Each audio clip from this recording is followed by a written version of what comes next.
Hello বন্ধুরা, good morning. কেমন আছো তোমরা সবাই? আশা করছি সবাই খুব ভালো আছো আর সুস্থ আছো, আর আমরাও কিন্তু বেশ ভালো আছি। আর আজকে হচ্ছে মঙ্গলবার, আর এখন মোটামুটি ঘড়িতে বাজে সকালে 7:30 মতো হবে। তবে চলো তোমাদেরকে সাথে নিয়ে আজকে একটা নতুন ব্লগ এখান থেকেই শুরু করে দিলাম। আশা করছি আজকের ভিডিওটাও তোমাদের ভীষণ ভালো লাগবে। আর সকালবেলার বাসি কাজ মোটামুটি কমপ্লিট হয়ে গেছে। তো তারপরেই দেখো এখানে গোপাল সেবাটা দিয়ে নিচ্ছি, কারণ সকালবেলা এই গোপাল সেবা না দিলে আমার দিনটা ঠিকঠাক করে শুরুই হয় না। আর জানো তো, সকালে বেশ কিছু জামা কাপড় কেচেছিলাম, তো ভাবলাম সেগুলোকে আগে না ছাদে দিয়ে দিই।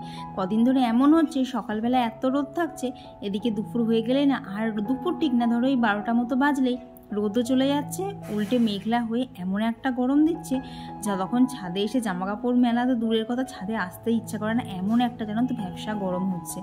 আর ততক্ষণে যদি গাছগুলোকেও জল না দেওয়া হয় কি অবস্থা হবে বলো তো। তাই সকালবেলা উঠে গোপাল সেবা দেওয়ার পর আমার প্রথম কাজ থাকে গাছের জল দেওয়া। আর এই দেখো ফাইনালি একটা লঙ্কার চারা বেরিয়েছে। আর কি বলতো, উচ্ছে, কুমড়ো আর লঙ্কা তিনটেরই বীজ একসাথেই ফেলেছিলাম, কিন্তু জানো তো লঙ্কা চারাটা সবার শেষে উঠলো। দেখে সকালবেলা মনটা এত খুশি হয়ে গেল না। আর ওইদিকে আজকে মুড়ি আর বিস্কুট খেতে দেখলাম একটা পায়রা এসেছে, তাই সেটাকেও একটুখানি তোমাদের সাথে শেয়ার করে দিলাম। আর এই যে এখন এখানে মাছগুলোকে আগে খেতে দিয়ে নিচ্ছি, নাহলে না কাজের চাপে কখন যে ভুলে যাব, তখন দেখা যাবে সারাদিনে ওদের আর খাওয়াই হলো না। তো মোটামুটি এদিক ওদিককার কাজ কমপ্লিট হয়ে গেছে। এখন বলতে পারো এই 10-15 মিনিট একদম ফাঁকা টাইম বার করে নিয়ে এখন টুক করে আমার ঘরটাকে একটুখানি ক্লিন করে নেব। আর ঘরটাকে যদি আমি না ঠিক করে আর কি টান টান করে যদি ক্লিন না করি না, ঘরে ঢুকলেই না কেমন যেন একটা মনে হয় চারিদিকে তাকালি, বাবা এত কাজ ঘরের মধ্যে এখনো পড়ে। কিন্তু এই যে ঘরের মধ্যে দেখবা ঢুকলেই কিন্তু বিছানা আর আলমারি এই দুটোই কিন্তু সবার আগে চোখে পড়ে। তাই এই এরিয়াটা যদি একদম খুব ভালোভাবে পরিষ্কার করে রাখা যায় তাহলে কিন্তু আর কোনো অসুবিধাই লাগে না। আর জানো তো আজকে সকাল থেকে না কাজে একদম এনার্জি পাচ্ছিলাম না, ইচ্ছাই করছিল না একটা কাজও করতে। তাই দেখলে না খানিকক্ষণ একটুখানি গাছগুলোর ওখানেই বসেলাম। আর কি জানি ওই রকম না বসে থাকলে এই গাছগুলোর সামনে না আমার মাথার মধ্যে কোথার থেকে পাহাড় প্রমাণ একদম আকাশ পাতার চিন্তা ভাবনা আসে। তো বলতে পারো ওই গাছগুলোর ওখানে 5 মিনিট বসবো বলে অলরেডি 20-25 মিনিট বসে ফেলেছি। তারপর হঠাৎ করে মনে পড়লো যে আমি বসে আছি কি জন্যে, চারিদিকে আমার এত কাজ পড়ে রয়েছে। তো কী বলো তো, মাঝে মধ্যে না কাজের ফাঁকে কিন্তু একটুখানি ব্রেক নেওয়ারও দরকার, তাহলেই কিন্তু আমরা নিজেরাই নিজেকে মোটিভেট করে আবার সমস্ত কাজ করতে পারবো। তো বলতে পারো একার সংসারে কি আর আমাকে মোটিভেট করবে, তাই মাঝে মধ্যে সেলফ মোটিভেট, আর তার সাথে তোমাদের তো সুন্দর সুন্দর কমেন্ট রয়েছে। তো বলতে পারো এগুলোই আমার এনার্জি বুস্টার। আর এইগুলো দিয়েই কিন্তু প্রতিনিয়ত একা হাতে আমি গোটা সংসারটা সামলে চলেছি। মাঝে মধ্যে ভাবি যে আমি কিছু কাজ পারতাম না, সেই আমি আজকে একটা গোটা সংসার সামলাচ্ছি। মানে দেখতেই তো পাও আমার কোনো হেল্পিং হ্যান্ড পর্যন্ত নেই। তো এই দেখো তোমাদের সাথে কথা বলতে বলতে এখানে প্রায় ঘর মোছা আর কি ঘর ঝাড় দেওয়াটা কমপ্লিট হয়ে গেল। আর মোছাটা না একদম আমার শেষে মুছতেই ভালো লাগে, কেন বলো তো, ওই রান্না করার সময় ওপর নিচ করি, তো ওই রান্নার জামা কাপড় পরে আবার এদিকে আসে, তো সেই জন্য মনে হয় যে রান্নাবান্নার সমস্ত কিছু কমপ্লিট করেই ঘরটা মুছবো। আর দেখো এখন ওপরের কাজ কমপ্লিট করে নিচে এসে বানিয়ে নিলাম হচ্ছে দুজনের জন্য 2 কাপ গরম গরম চা। আর সেই ফাঁকে এখানে বাপির দুধ গরমটাও বসিয়ে দিচ্ছি, কারণ এই ফাঁকে বাপিকেও খেতে দিতে হবে। তো এই যে চা বানিয়ে চা খাওয়া কমপ্লিট, আর তারপর চলে এসেছি এই যে কৌশিক মাছ নিয়ে এসেছিলো, তারই বেশ কিছু কাটাকুটি জড়ো করেছি। তো সেগুলোই এখানে বিড়ালগুলোকে দিয়ে দিলাম। ওরা যেন সকাল থেকে যে এই যে আসলো রাত পর্যন্ত এইখানেই ওরা বসে থাকে।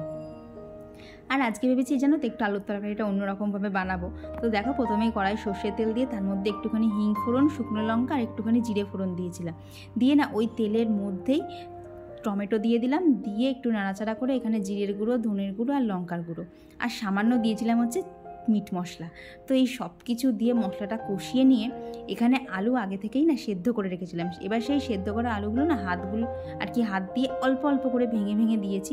আর কি চেষ্টা করছি বলো তো, এমন মানে ঠিক যেমন করে দোকানের একটা মাখা মাখা আলুর তরকারি হয় সেইটাই বানানোর।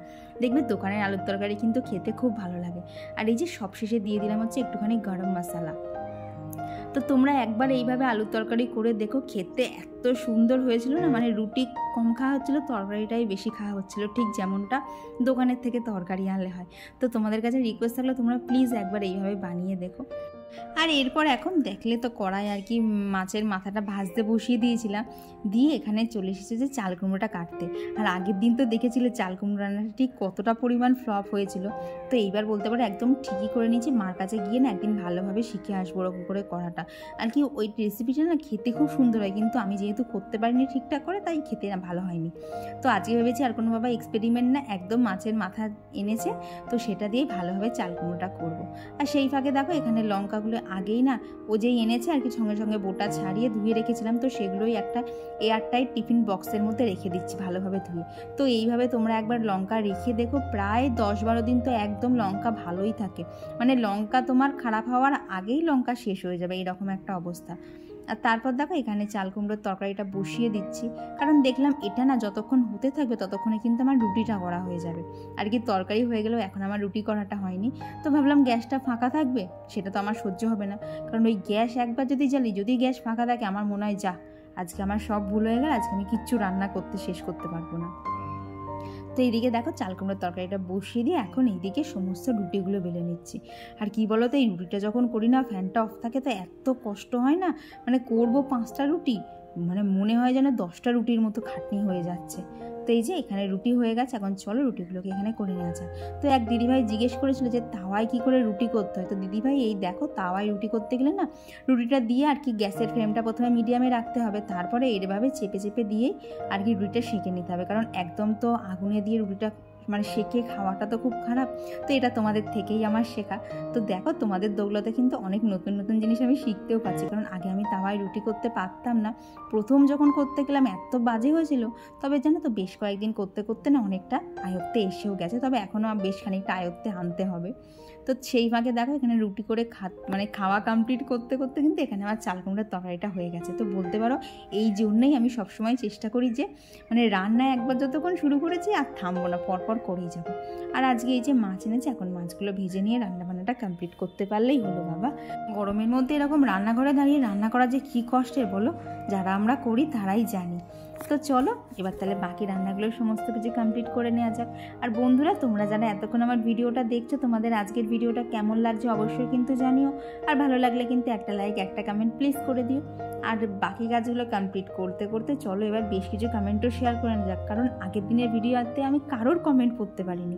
তো আমার আগের দিনের ভিডিওতে কমেন্ট করেছিল হচ্ছে ইভাস ডেলি রুটিন থেকে রায়তা আক্তার, দৈনন্দিন রান্নাবান্না সুলতান মেহফুজা বাংলাদেশ থেকে সাথীস ড্রিম হাউস, সুপর্ণা কর্মকার দিদিভাই, আর যে জুহি, শ্রেয়সী মজুমদার, জয়া হাউসওয়াইফ, দীপা মণ্ডল, রিকা ব্যানার্জি দিদিভাই, রাখি মণ্ডল দিদিভাই, বর্ণালী মণ্ডল দিদিভাই, Rimpa simple lifestyle, RS family blog, Paromita Pal দিদিভাই, রিনিকা দাস দিদিভাই, কণিকাস ব্লগ, আলিজা খাতুন, সুপ্রিয়া বিশ্বাস, মনিরুল কাজী, পিঙ্কি সাহা দিদিভাই, শ্রেয়সী গাঙ্গুলি দিদিভাই, Manju Ghosh, Madhu SMB, Hira Khan blog gallery. আর কমেন্ট করেছিল হচ্ছে পিয়াসা নামে আমার এক বোন, ফাল্গুনী সরকার দিদিভাই, পারমিনা মণ্ডল, মৌস লাইফস্টাইল, বাঙালি মেয়ে নন বেঙ্গলি বহু। তো দিদিভাই জানো তোমার এই চ্যানেলের নামটা কিন্তু আমার দারুণ পছন্দ হয়েছে, কি সুন্দর না, বাঙালি মেয়ে নন বেঙ্গলি বহু।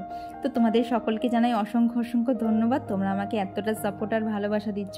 আর দেখতেই তো পেলে এখন ঘড়ির কাটার সময় কতটা। তো এরই মধ্যে আমার সমস্ত কাজ কমপ্লিট করা হয়ে গেছে, এখন এই যে নিজের জন্য একটুখানি টাইম বার করে নিয়েছি। আর কী বলো তো, মাথায় জলটা পড়ার পর না যখনই আর কি ঘরে এসে ফ্যানের হাওয়াটা মাথায় পড়ে না এত আরাম লাগে। তো তারপর এখানে আমার পুজো দেওয়াও কমপ্লিট হয়ে গেছে।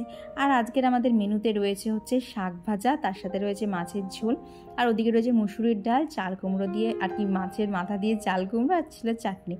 তো এই যে সমস্ত রান্নাবান্না কমপ্লিট করে এখানে বাপিকে খেতে দেওয়াও হয়ে গেছে। তো বাপি তো এই দিকটাতে বসে খায়, তো বাপি আগে খেয়ে নেয় তারপরেই আমরা খাই। আর এই দুপুরবেলা খাওয়া দাওয়ার পর ছিল এইরকম ডাঁসা পেয়ারা, মানে বলতে পারো গরমের মধ্যে নয় ভাতের থেকে লাস্টেই বিট লবণ দিয়ে ডাঁসা পেয়ারাটা খেতে এত ভালো লেগেছে কি বলবো। তো এরপর তোমাদের সাথে দেখা হচ্ছে আবার সন্ধ্যেবেলা। তো সন্ধ্যেবেলা আমার সন্ধ্যে দেওয়া কমপ্লিট হয়ে গেছে, আর এখন এই যে মাছের জলটা পাল্টাবো। তো সেই জন্যই দেখো প্রথমে অ্যাকোরিয়াম থেকে মাছগুলোকে ধরে ধরে একটা বালতির মধ্যে না পরিষ্কার জলের মধ্যে রাখছি। তো এখানে আর কোনো অক্সিজেন পাম্প দেয়নি, কারণ ওরা এতক্ষণ তো অক্সিজেনের পাম্পের মধ্যে ছিল, মিনিট 10 না কোনো অসুবিধা হয় না। আর এদিকে দেখেছো জলের মধ্যে কি নোংরা, আর কি পাথরগুলো তুলে নেওয়ার পর জলের মধ্যেই এত নোংরা ছিল। তো তো এই যে এইবার এখন জলটা পাল্টাবো, তো সেই জন্যই দেখো এখানে পাম্পটা খুলে রেখে দিয়েছি। আর এই যে লাল রঙের দাঁড়াও একটা দেখাচ্ছি, এই যে এখানে মুখটা দেখতে পাচ্ছ আমার হাতে, এইটা দিয়েই কিন্তু অক্সিজেন পাম্প হয়। তো এক দিদিভাই দেখাতে বলেছিল, তো সেই জন্যই আমি দেখিয়ে দিলাম। তো তারপর এখন এই যে এই জারটার মধ্যে না একটুখানি হ্যান্ড ওয়াশ দিয়ে নিয়েছি, দিয়ে ভালোভাবে জারটা একদম পরিষ্কার করে নিয়েছি। তো এক দিদিভাই আমায় জিজ্ঞেস করেছিল যে জারের বাইরে জল যে ছিটকে আসে না, তো তার ফলে দাগ হয়ে গেছে, তো সেগুলো উঠছে না। তো দিদিভাই আমি আজকে করতে গিয়ে দেখলাম যে ওর তো এই হ্যান্ড ওয়াশ মিশিয়ে না নখ দিয়ে হালকা করে যদি একটুখানি খুঁটে খুঁটে পরিষ্কার করা যায় তাহলেই একমাত্র দাগগুলো উঠছে, না হলে যেন আমি কতভাবে চেষ্টা করেছি দাগ উঠছেই না। তো প্রত্যেক দিন আর আজকে আর অতটা ঘষাঘষি করিনি, অল্প ঘষাঘষি করেই আর কি করে নিয়েছি। তো তারপর মাছগুলোকে পরিষ্কার জলে দিয়ে ওদেরকে খাবার দিয়ে চলে এলাম হচ্ছে নিচে। এসে আমাদের জন্য এখন মেখে নিচ্ছি একটুখানি মশলা মুড়ি, ওই নুন, হলুদ, গোলমরিচের গুঁড়ো, চাট মশলা আর একটুখানি ওপর থেকে পাতিলেবুর রস। ব্যাস, মুড়ি মাখাটা যা হয়েছিল না, মানে অনেক দিন পর পর কিন্তু এরকম মুড়ি মাখা খেতে দারুণ লাগে বলো। তো সন্ধ্যেবেলা আমার না সচরাচর কিছু খেতে ইচ্ছা করে না, তবে কি জানি আজকে একটুখানি খেতে ইচ্ছাই করছিল, তাই বানিয়েও ফেললাম। তো চলো বন্ধুরা, আজকের ভিডিওটা তাহলে এখানেই রাখছি। পুরো ভিডিওটা তোমাদের কেমন লাগলো অবশ্যই কিন্তু কমেন্ট বক্সে জানিও, আর ভালো লাগলে কিন্তু একটা লাইক করতে একদমই ভুলো না। চলো আজকের জন্য টাটা, দেখা হচ্ছে আগামীকাল ঠিক দুপুর 2:30টায়। ততক্ষণ সবাই খুব ভালো থেকো আর সুস্থ থেকো।